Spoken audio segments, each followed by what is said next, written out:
Mesdames, Mesdemoiselles et Messieurs, bonsoir et une fois de plus, bienvenue à cette nouvelle édition du journal Le Vrai sur votre chaîne. Le MLC et ses alliés ont regagné finalement les discussions au centre interdiocésain de Kinshasa. Un retour qui intervient quelques heures seulement après leur rencontre ce mercredi avec le nonce apostolique. Ainsi, le Front pour le respect de la Constitution qui constitue le MLC et alliés sera représenté à ces discussions par 3 membres. Prise des travaux du dialogue sous la médiation de la SANCO, on en parle encore. C'est à travers 3 commissions thématiques que les signataires et les non-signataires de l'accord du 18 octobre devront traiter le fond de la crise politique de la RDC. Plus de détails dans cet élément. Suivez. Répartition des délégués par commission de travail, à l'exception des 3 délégués attendus du Front pour le respect de la Constitution. Commission institution.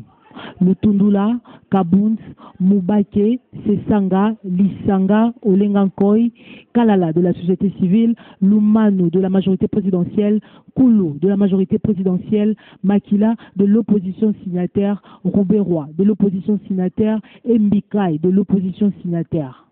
Commission élection.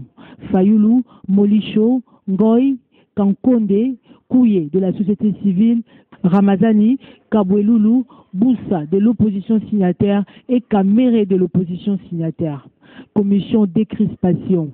Tshisekedi, Kamitatu, Kapiamba, Magikiala de la société civile, Mende de la majorité présidentielle, Tamboué de la majorité présidentielle, Mokonda de l'opposition signataire et Bongongo de l'opposition républicaine. L'abbé Donatien Tcho, le secrétaire général adjoint de la SANCO, recommande à ceux qui ne se retrouveront pas physiquement de donner leur contribution à ceux qui sont là. Romain Emi, sénateur du MLC, parti cher à Jean-Pierre Bemba, réagit quant au retour de MLC et alliés aux discussions sous la médiation de la SANCO. Regardez. À en croire le sénateur Romain Emi, le MLC n'a jamais quitté les assises du dialogue. Bon, écoutez, sur le dossier du MLC, le MLC, je vous le rappelle, n'a jamais quitté ces assises-là. Il y avait des problèmes d'organisation qui se sont arrangés, bien heureusement, et aujourd'hui, tout est rentré dans l'ordre. En ce qui concerne la date du 19, c'est une date fixée par les politiciens pour exprimer la fin du mandat du président de la République. Effectivement, notre Constitution prévoit qu'après 2 mandats, le président ne se représente plus. Et là est le grand problème. Il faut voir, est-ce que, je vous donnerai l'exemple des États-Unis d'Amérique. Vous avez le président Obama qui a fait 2 mandats. La Constitution ne prévoyant pas qu'il reste en place, il va quitter ses fonctions. Il y a un nouveau président qui est élu. La chose est simple et claire. Et il s'agit pour moi de respecter la Constitution à tous les niveaux du pays pour appeler la paix dans le pays. En rapport avec le 19 décembre, le sénateur n'a pas manqué de mots. C'est le refus de respecter la Constitution qui amène la hargne et la frustration au sein de la population et qui peut l'entraîner à revendiquer. Seul le respect de la Constitution ramènera le calme dans ce pays. Une réaction à une autre pour Harold Badibanga, porte-parole de CNC Parti. Cher à Pius Mwabilou, le rassemblement va finir par adhérer à l'accord de la cité de l'OUA. Justine Luanga, Ziko Wanda, suivez. Les assises entre les signataires et les non-signataires de l'accord politique de la cité de l'OUA aboutiront à une issue favorable, estime Harold Badibanga. Ce qui va arriver, c'est qu'il y aura des concessions de part et d'autre, mais les concessions qui aillent dans le respect de la Constitution, les concessions qui aillent dans le respect de l'accord qui a été signé dans l'inclusivité avec tous les Congolais représentés là-bas. C'est-à-dire qui dit intérêt supérieur de la nation ne dit nullement marcher sur la Constitution pour plaire au rassemblement qui a des maîtres occidentaux. C'est-à-dire que le reste, déjà, je vous fixe rendez-vous, demain c'est demain que les travaux du centre interdiocésain vont se terminer. Vous allez me donner raison. Nos amis du rassemblement ne font que monter des enchères pour qu'ils se retrouvent d'une manière ou d'une autre peut-être dans le gouvernement, mais ils savent que la Constitution ne doit pas être énervée par leurs épidermismes. En rapport avec la date du 19 décembre prochain, l'homme pense qu'il n'y aura pas péril en la demeure. Ni tam-tam. Par rapport au 19, c'est la même chose, toutes choses restant égales. Par ailleurs, ils ont l'autonomie et la souveraineté de demander à leurs ressortissants de quitter la République démocratique du Congo. Nous nous en foutons éperdument. Nous disons que le 19, il n'y aura rien parce que le gouvernement de la République a pris toutes les dispositions pour sécuriser les personnes et leurs biens au Congo. Et nous, en tant que Congrès national congolais, nous profitons de votre caméra pour lancer un appel pathétique à tous les Congolais, plus particulièrement aux jeunes et aux militants du Congrès national congolais, de ne pas céder à l'intox, à la manipulation, à la désinformation. Willy Michiki, président national de l'UNANA, très pessimiste sur l'issue de ces pourparlers conduites par la SENCO, qui selon lui est une structure moins crédible qui a joué un rôle néfaste pour la concrétisation des assises de la cité de l'OUA. Dans un Trivali Wambela, suivez. Non, moi je suis vraiment pessimiste. D'abord connaissant les rôles négatifs de l'Église catholique et en partie de la SENCO. Vous savez que quand je siégeais encore au Conseil des sages du rassemblement, c'est la SENCO qui nous demandait de ne pas aller rejoindre les amis qui étaient au dialogue de la cité de l'Union africaine. Ils disaient qu'ils finiront par accepter les préalables. Et lorsque le temps avançait, nous leur avons dit, mais pourquoi vous êtes là? Pour nous faire plaisir, ils ont arrêté, suspendu d'abord, puis quitté définitivement le dialogue de la cité de l'Union africaine. C'est pour vous dire combien l'Église catholique et la SENCO en particulier soufflent au chaud et au froid. Et connaissant, comme les gens aujourd'hui ont compris le petit jeu de la SENCO, je doute fort que la SENCO arrive à l'objectif. Parce que lorsque déjà la SENCO en tant qu'Église est déjà partiale, il est difficile de satisfaire des deux côtés. Puisque la SENCO roule pour le rassemblement. Ça c'est net, c'est connu. Ce n'est pas un truc à inventer. La preuve c'est que la SENCO elle-même, bien qu'elle a été membre de la composante société civile au dialogue, n'a jamais signé. C'est la SENCO devrait d'abord signer l'accord, puisqu'elle a participé activement, avant de demander au rassemblement d'y adhérer. Et avec ce petit jet, je ne pense pas que ces évêques ils vont eux-mêmes se discréditer. Toujours au chapitre de réaction, Elvis Bolungu, président de la Ligue des jeunes du MPCR, parti cher à Jean-Claude Fouimba, estime que le dialogue avec la SENCO n'est pas pour accorder au président Kabila un autre mandat. Justine Luangazi Koukwanda, regardez. Les acteurs politiques ou nos délégués vont devoir porter les aspirations du peuple congolais. Quand je vous dis ça, à quoi nous pouvons faire allusion?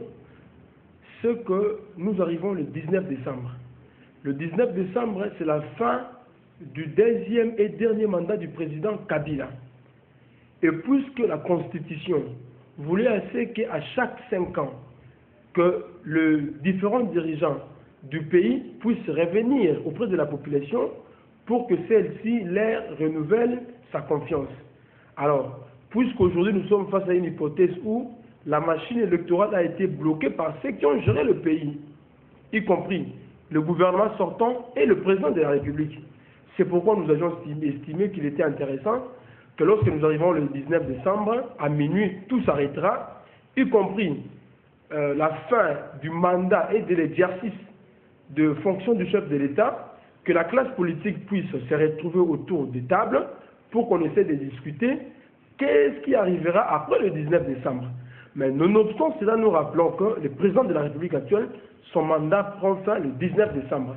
Et sur son départ, nous n'aurons pas à transiger ou à marchander et encore à négocier. Et donc le départ de M. Kabila, c'est quelque chose de certain et d'évident, puisqu'aujourd'hui ce combat n'est plus celui des politiciens. C'est un combat qui est devenu celui de la population. Vous savez peut-être déjà, Samy Badibanga, Premier ministre de la RDC, a renoncé à sa nationalité belge. Malgré cette rénonciation, beaucoup de questions taraudent les esprits au sein de l'opinion quant à cette démarche. Plus de détails dans cet élément de Peter Thiel.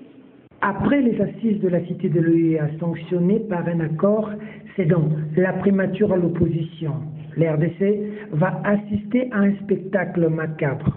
Signé le 18 octobre 2016, un mois après, le 17 novembre 2016, en violation même du dit accord, qui veut que le gouvernement vienne 21 jours après. Samy Badibanga est nommé Premier ministre par le président Joseph Kabila. 2 jours après, le 19 novembre 2016, Olivier Kamikato révèle que Badibanga est citoyen belge. La pression monte, la presse mort à l'hameçon. Le 25 novembre 2016, Alexis Tambo Mwamba redonne la nationalité congolaise au nouveau Premier ministre. Question, en quelle qualité Tambo Mwamba, ministre de la Justice d'un gouvernement qui n'existe plus, puisque Matata, ayant déposé sa démission, peut signer un document aussi important. En d'autres termes, un homme est nommé Premier ministre sans avoir la nationalité du pays qu'il va gouverner, puis obtient cette nationalité des mains d'un gouvernement qui a déjà démissionné. Ça ne se passe qu'en République démocratique du Congo, devant de brillants professeurs et intellectuels, sans que l'opinion s'en émeut. Bienvenue à la République des inconscients. À la majorité présidentielle, Raphaël Loulou, secrétaire général adjoint du MLCR, a réagi en rapport avec la rénonciation de la nationalité belge du Premier ministre Samy Badibanga. Pour l'intermaïndo, Francis Lukela, suivez. À la majorité, nous sommes légalistes et loyaux. Le président de la République ayant désigné Samy Badibanga par ordonnance présidentielle, nous respectons Samy Badibanga et jusqu'à ce jour, le Premier ministre nommé par son Excellence Joseph Kabila. Samy Badibanga est congolais. Il a renoncé à la nationalité belge qui est une nationalité d'emprunt et aujourd'hui Samy Badibanga peut vous présenter son certificat de nationalité. Vous comprenez tout de suite qu'il y a quelque chose qui cloche, qui ne marche pas droit si l'Union européenne doit sanctionner les citoyens congolais qui ne sont pas membres de la communauté européenne. En quelque sorte, je dirais que c'est du chantage fait sur les officiels congolais, ou mieux, c'est pour dire aux autres, attention, nous allons vous sanctionner. Mais ce sont des Congolais. Non, je ne parle même pas d'ingérence, je parle tout simplement d'une décision qui n'a pas d'effet. L'Union européenne n'a qu'à sanctionner les Européens et membres qui vivent dans leur espace. Procès Jean-Pierre Bemba, on en parle encore. Le procureur de la Cour pénale internationale, à travers un document publié dans la nuit de lundi à mardi, a requis 8 ans de prison contre Jean-Pierre Bemba pour subornation des témoins, une peine qui devra être purgée consécutivement à sa peine de 18 ans en rapport avec les crimes de guerre et crimes contre l'humanité. 8 ans d'emprisonnement à l'encontre de l'un de ses avocats, Aimé Kilolo, 7 ans contre le député national du MLC, Fidel Babala, et 5 ans contre Narcisse Arido, témoin de la défense. Une situation qui ne laisse pas indifférent Romanimi, sénateur du MLC. Suivez.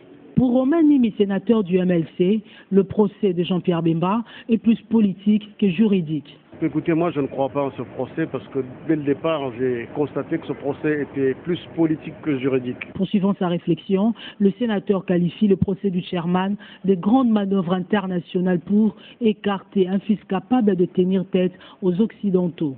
Pour moi il s'agit de grandes manœuvres internationales pour mettre à l'écart du pays un fils capable de tenir tête aux Occidentaux et de ramener la paix dans ce pays.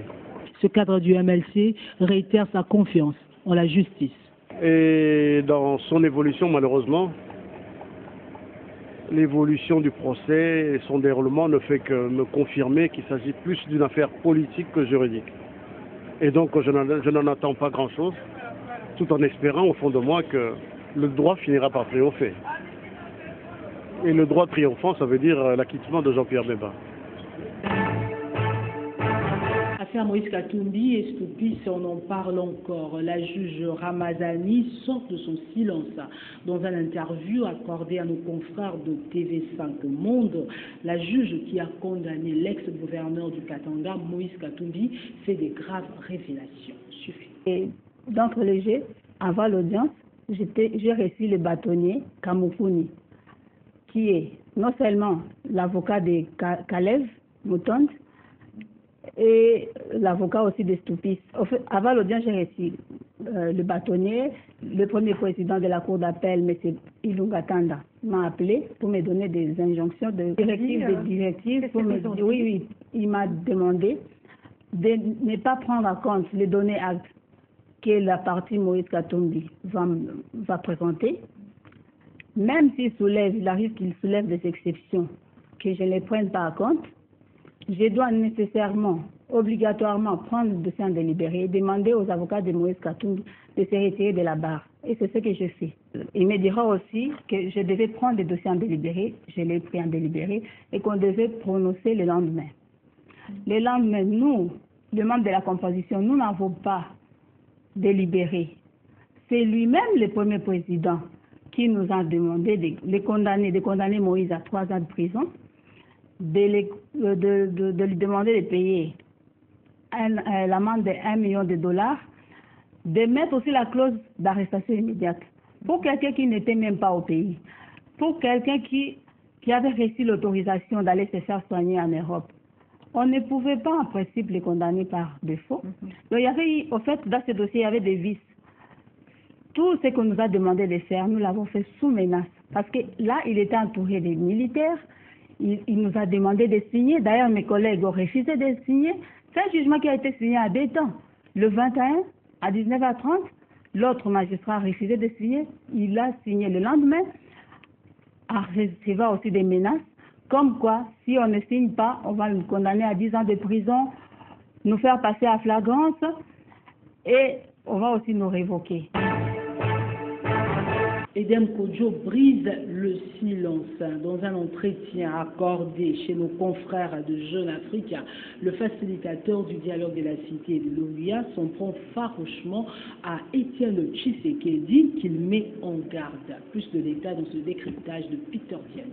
Dans un entretien accordé à Jeune Afrique, le facilitateur Edem Kodjo livre le détail et secret sur sa facilitation du dialogue. Le Togolais affirme qu'ils se sont vus à plusieurs reprises avec Étienne Tshisekedi pour peaufiner un accord. Après plusieurs rencontres, nous avons fini par arrêter un format de 30 personnes, dont 12 pour la majorité, 12 pour l'opposition et 6 pour la société civile. La liste de la majorité et celle de la société civile étant prête, celle de l'UDPS ne viendra jamais, lâche-t-il. Restant optimiste et croyant à la bonne foi du président de l'UDPS, j'ai continué à y croire et à faire de navettes Kinshasa-Bruxelles pour raisonner l'homme jusqu'à la bourde. À la place de la liste, Tshisekedi revient à Kinshasa et organise un meeting devant des dizaines de milliers de personnes où il m'injurie.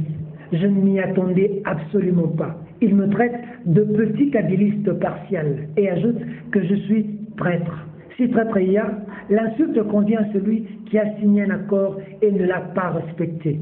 C'est le cas pour Tshisekedi. Je ne pardonne pas à Tshisekedi de s'être montré aussi injuste à mon égard. L'ancien ami commun Monseigneur Monsengo a voulu que j'aille le voir chez lui, à Limité, pour racoler le morceau. J'ai refusé.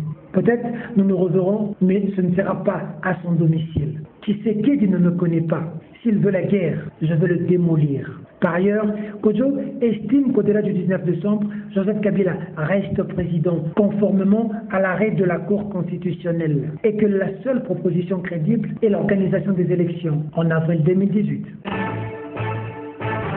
Parlons sport à présent. Les Congolais rencontrés dans les artères de la capitale ont soutenu la suspension pour un mois du championnat de la Linafoot pour des raisons de sécurité sur toute l'étendue du territoire par le ministre de la Jeunesse et des Sports, Denis Kambai Chimbumbu.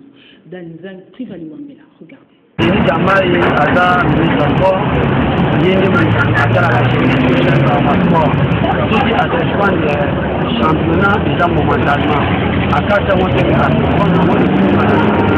là ma bête pour toute la tension moka neti ba match où ils ont en Messi vite imana et vite avec les là ma bête pour suspendre championnat pour ngala moya ma bête et ça idée à bien.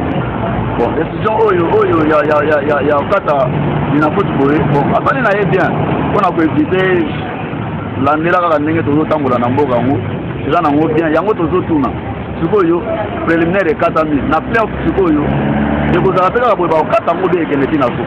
Bon, suspendre les championnats, quelque part, moi je les trouve un peu dérangeants pour les autres qui ont une mauvaise position.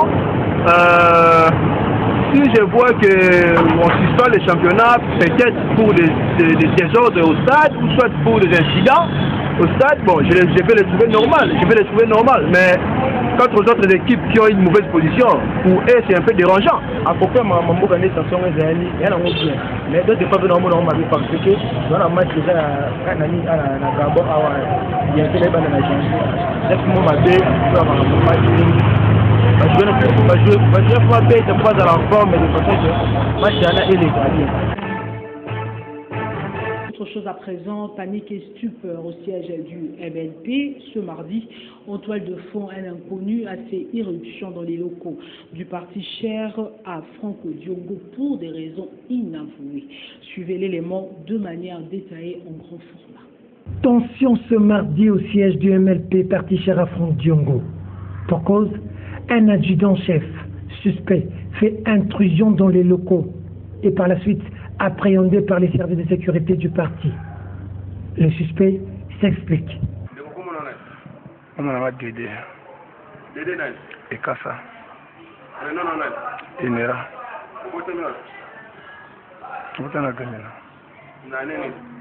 1903. Le 1903. Exactement, les chiffres. Moi, vous mémorisez mon adjudant-chef. Vous avez un chef? Bon. Et vous avez un policier ou pas d'essai? Un policier. Vous avez un policier d'essai? Vous savez la commissariat général. La commissariat général? Commandant des années? Connaît Bahat. Connaît Bahat? Dans quel siège il y a parti politique? Pour vous ça l'année d'attaque à la constitution. Na 5 heures. Na 5 heures. Nazari kuna epa nani teacher oya auto école nde frère oya kombola ka bala nini libanda ya bino wa nde tokuta na ye to sori na ye alobino langage na ye alobi aza mongala nde yango wana to solaki na ye naza na nombre ya moto te nazali kaka nde namonaki na ye na yebi avana kende nde nakuta na ye to sola lokola abaki aza mbakanga mpe na ngombe suka na ngai yango wana ngai lokola akele connaissance na frère wana nde nayeki epa na ye lokola azali mongala ya ngbakanga mpe nabi naza ngombe nde nabaki avana kende nde tosola na ye suka na ngai yango wana nayebi mosusu te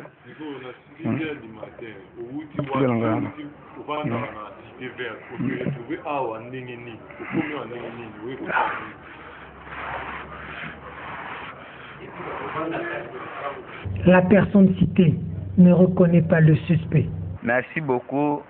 Ndeko na ngai na koyebisa ke mwana mobali afandi anga na yebi ete. Na yebi eta mokete makambo azoloba ye moko azwa engagement nango nga na yebi yango te. Sera ezambala liboso ponga na mona ye na yebi ete. Na ngonga boni oyo bokuta ye na tata oyo. Paulo bakeyo yebi. Nga na yebi ete ye moko ayebi makambo ngo ndenge azoloba. Nga na yebi. Nasomele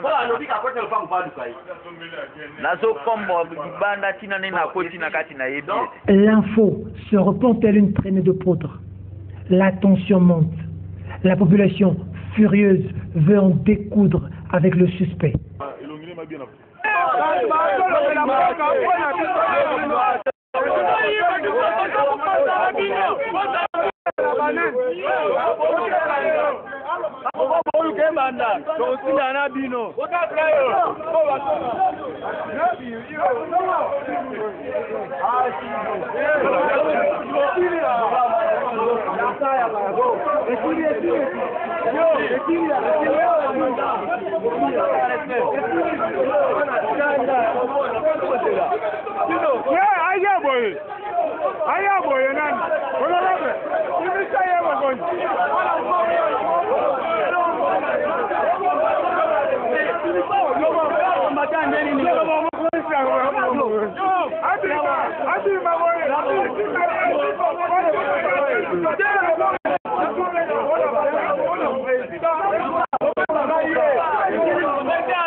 Yo bio ko renforcer stade fait en civil na ba jaquette minene bo ba chemise na kat yo za militaire yo ko sala musala na stade boni ko kata ngambo ya stade ya tina ngambo musala ko sala ngambo ta ko sala ngambo ya stade ye yaki ko renforcer na stade akomi na ngambo ndenge nini otomona ki asa infiltré ayaki na mission na ye azoyo kaka o bakanja balingi babomelanga pere na ngambo bo awa Frank Jongo alobaka pa alobaka pa peuple fa ngana ni na boma muntu wana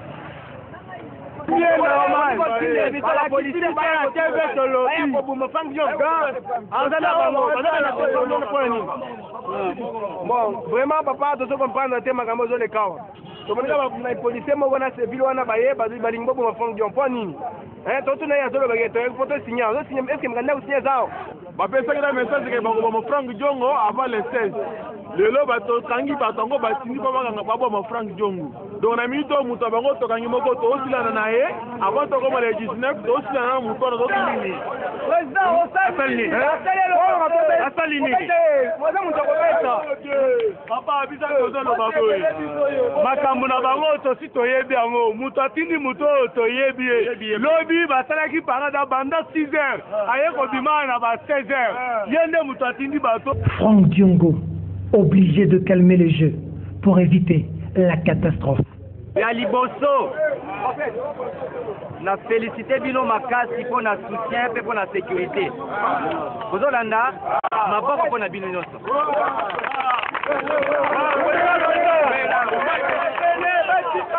Ya mibale lokola boza liso na moni ebele parmi bino baleli keno baye kobomela biso président biso résistance eti les 19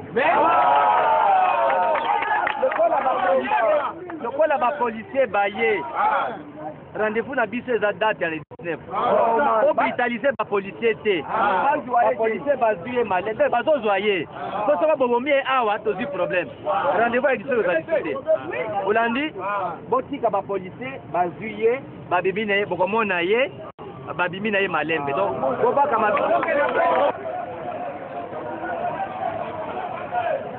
l'homme enfin remis entre les mains de la police. Major Désiré na équipe nyonso ya la police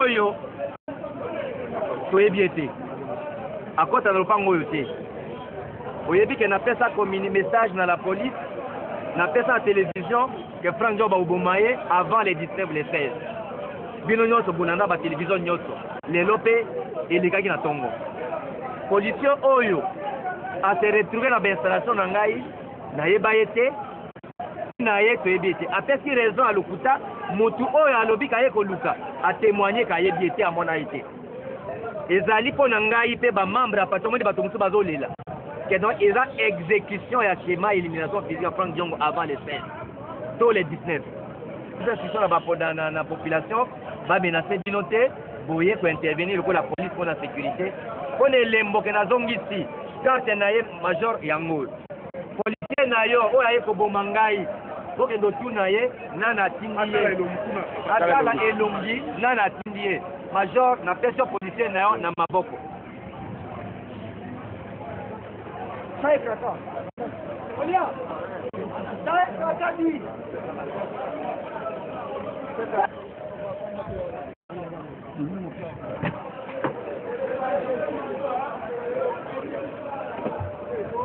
Et avant de nous quitter, vous le savez peut-être déjà, la presse est en deuil. Un baobab du métier vient de tomber. Michel Ladilouya, patron du Mirador, a rendu l'âme tôt ce matin à 2h30 à l'hôpital du Saint-Contenaire.